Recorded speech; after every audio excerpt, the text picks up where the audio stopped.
This was the scene where you got the most emotional. You almost cried in this scene. Oh, that's right.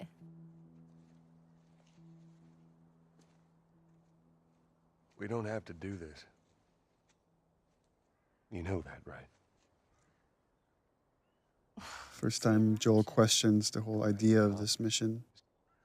But in a different way, though. Before it was, why am I wasting my time doing this? And now I'm saying, maybe that's not what we need. Maybe that's not the answer. Maybe it's not worth it. Well, yeah, it's not worth it. But I love that this comes off of what you said was one of your favorite moments, which was the giraffe sequence. That fleeting moment where Ellie gets to be a kid one last time after the whole David sequence. And how you even played that visually with, you just kind of catch the very last end of the giraffes moving there. So here we go.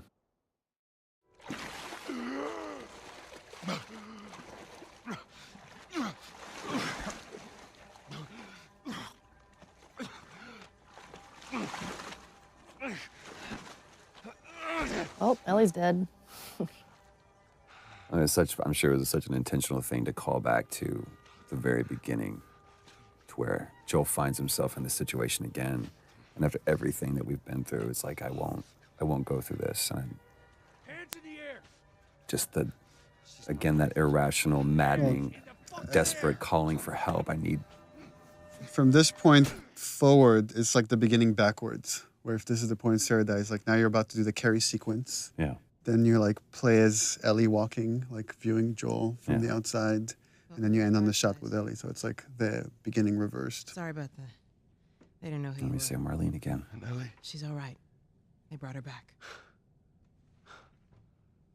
The discussions I had with Merle about this scene is, again, her desperation to find someone that will understand, that will empathize with her decision to kill Ellie to save humanity. And she's hoping she could get that out of Joel because he's the only other person that has cared for Ellie the way she has. And she can't get that out of him. I just think it was such a great way to bookend, to kind of start and begin with Marlene. And it's so great that they were able to capture just the strength that she has, even when she was sitting in that chair. Yeah. And again, she's completely empathetic, even though she's supposed to be antagonistic. It's a very similar line to what David says. Take me to her. You don't have to worry about her anymore. We'll take care of her. I worry. Just let me see her, please. You can't. She's being prepped. This is one I've always seen Joel in the most parental role. Surgery. The doctors tell me the cordyceps, the growth inside her, has somehow mutated. It's why she's immune. Once they remove it, they'll be able to reverse engineer a vaccine. Yeah, her performance here was just stellar. So flawless. It does. I remember talking with the music guys that were putting a lot of Gustavo's music in. And the first few passes were, there was this dark music that was playing here once Marlene reveals that Ellie's going to die. And I was like, we can't play Marlene as bad because she's not bad. She's not. I mean, she's trying to save everybody. And if anything, I told them, was like, you can go dark with Joel. Because again, when Ellie's life is on the line, Ellie's in danger, he lets himself slip back into the murderer, the killer, however you want to view it. It's so interesting. I wonder how many players, like, especially in this moment right here, how many sided with Marlene and how many think that Joel was actually the wrong one. It's like, dude, listen to what she's saying. At the same time, this is the theme of the game for me right here is as a father, you will kill everybody else to save your kid. And that has always been kind of the through line for me is Joel's willing to go to the end of the line, meaning sacrifice humanity to save Ellie. Again, Robin Atkin Downs. Guess what's going to happen to him? But this was so cool, too, because, I mean, we've seen all the way through both cinematic and gameplay, you know, Joel was able to take on everybody, but just this moment of resolve that I'm going to wait for my moment. And it almost looks like he's a beaten, defeated person. Give me an excuse. And that grimace right there, it's like, no, he's not. Which way? Yeah, again, the way you've interpreted Joel is like a man who lets his emotions get the better of him here has to keep them in check. You see how like he wants to destroy this man and everybody here for what they're doing to Ellie, but he has to wait. He has to catch the right moment.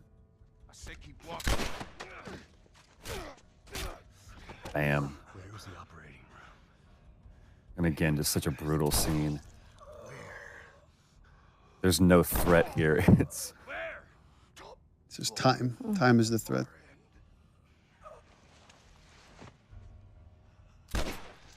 now I'll let you die.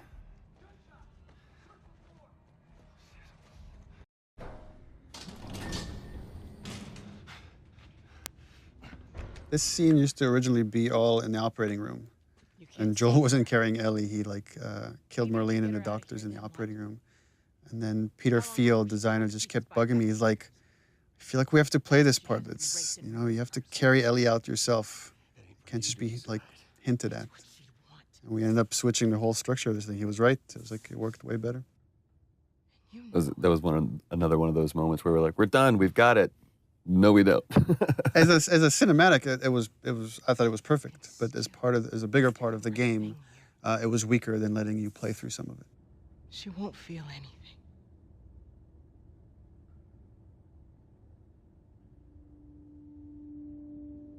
Again, the only hesitation Joel has is that this is what Ellie wants.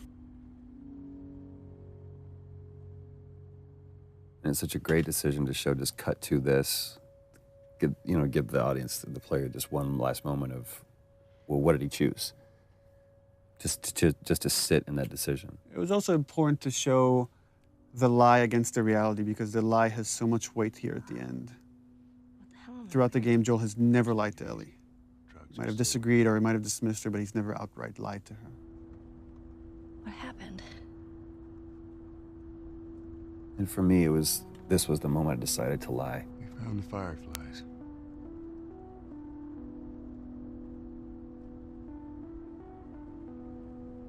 Turns out there's a whole lot more like you, Ellie. People that To me, it hurt to say these things. ain't done a damn bit of good neither. Because once Ellie started believing that I actually had something, that I was someone, you're basically telling Ellie, you're not special, you're not important, and everything you've done was for nothing. I'm taking us home. Yeah, in the first few versions of the scenes, there was like Ellie had all these questions like, I'm sorry. what happened? Why? Who was there? Why would they let you take me out with the gown still on? And it just was better if she said nothing and she just turned her back to him. And again, just to show how far Joel's willing to go to remove any threat for Ellie. I mean, we had talked about this before where, she obviously has that bullshit detector. Let me go. And I just felt like I knew you were lying. I feel like You just Ellie knows you're lying.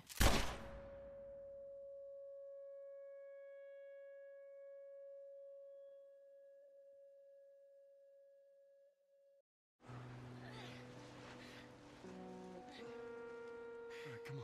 There we go, the end. So, original ending for this, Wait. way back when we put the outline for the story together, is that Ellie believed the lie and they went off to Tommy's, and it was kind of like this wide tracking shot as you see them kind of getting smaller and smaller walking off to Tommy's. But as we went through the story Back when I was and the characters got more and more developed, it's like it didn't feel honest. It didn't feel like Ellie would best buy friend into was all of there. it. and she got bit too. We didn't know what to do. I remember we went over and over and over this scene. And little things changed. She says, But every time I sat and watched you let's just wait it tell out. this story, I was just, We can be all poetic and raptured just by lose it. our minds together. it was so easy to listen to you tell this story. I'm still waiting for my turn. Ellie. Her name was Riley, and she was the first to die. And then it was Tess. And then Sam. None of that is on you. You don't understand. I struggled for a long time with surviving. And no matter what, you keep finding something to fight for. Now, I know that's not what you want to hear right now. Swear to me. Interesting hearing arguments around the office about how people interpret that last line, that last okay from Ellie.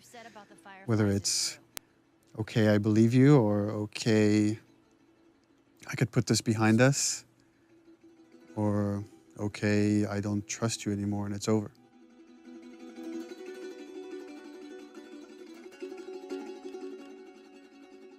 Okay.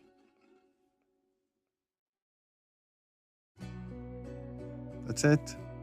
I hope you guys enjoyed this. We certainly, this is for some of the scenes, it's the first time we had a chance to take a look at it, and it was interesting to kind of, in retrospect, after everything that we've been through, be able to kind of recall what we were thinking on that day, and then 2.5 years later, how we feel Yeah, about see these it. things. It's interesting we're ending this on the credits because there's so many people that have, all these people have put this story together, right? I mean, whether it's artists or programmers, or without all these people, none of this comes through. It doesn't matter how good the story is or the performance is. There's hundreds of hands that this goes through. And it gets different kind of interpretations throughout the way until you end up with the final thing that hopefully you guys enjoyed.